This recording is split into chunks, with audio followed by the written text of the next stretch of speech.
안녕하세요. 스포츠 재활 전문가 심규하 트레이너입니다.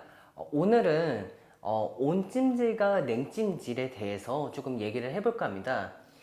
우리가 손상을 당하는 데 있어서, 특히 근골격계 손상을 당하는 데 있어서 어떤 거를 이제 해야 될지를 약간 궁금해 하시는 분들이 있어요. 그러니까 예를 들어서 발목이 삐었어요.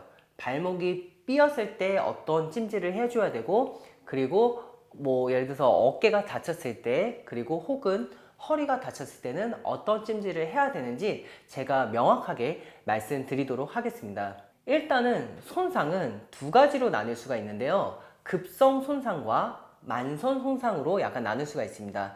예를 들어서 팔을 제가 이제 딱 이제 맞아가지고 어디에서 맞아가지고 타박상이 일어났어요. 이러면은 이제 이때 순간에는 급성으로 됩니다. 이제 급성 손상이 되고, 그래서 어떤 걸 해줘야 되냐면은 72시간 안에는 냉찜질을 해주시면 좋아요. 이렇게 차갑게 약간 아이스팩을 얼린 상태에서 다친 부위에다가 올리시면 되는데, 시간은 어떻게 가져가냐?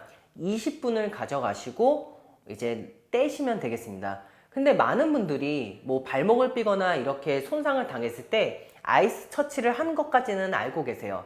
근데 중요한 건 뭐냐면은 한 번만 되면은 안 된다라는 걸 말씀드리고 싶습니다.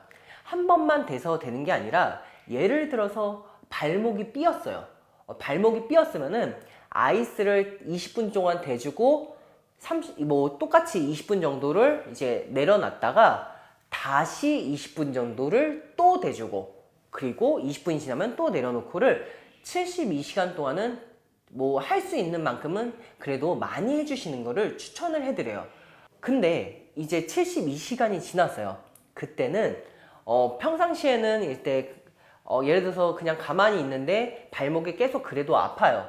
그랬을 때는 뭐 수건을 약간 물에다 적셔서, 약간 뜨거운 물에 적셔서 약간 이제 온찜질을 해주신 거를 추천을 해드립니다.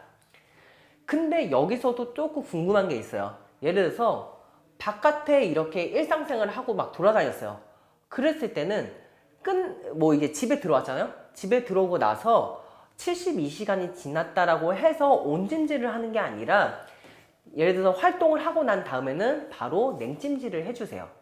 72시간이 지났다고 하더라도 냉찜질을 해주고, 그러고 나서 조금 쉬다가 그 다음에 온찜질을 해주는 게 회복을 하는 데 있어서 효과적으로 적용될 수가 있습니다. 그리고 보통 이제 허리에 있어서는 조금 이제 약간 궁금해 하실 거예요.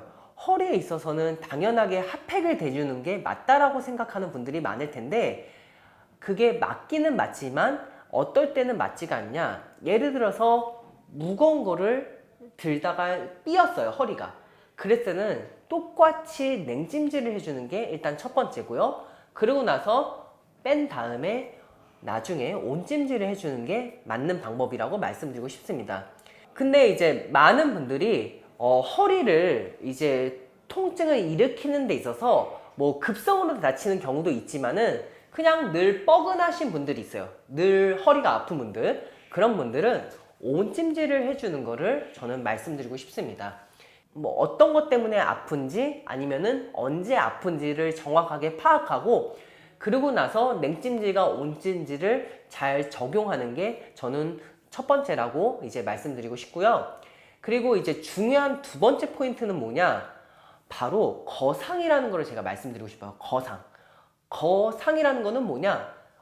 들어 올리다 혹은 올리다라고 약간 표현할 수 있는데, 예를 들어서 어떠한 스포츠를 하면서 발목이 삐거나 아니면은 뭐 무릎이 이제 다쳤어요.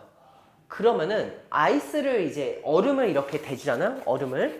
얼음을 대주는데, 그러고 끝나는 게 아니라 그 다친 부분을 심장보다 위로 올리셔야 돼요.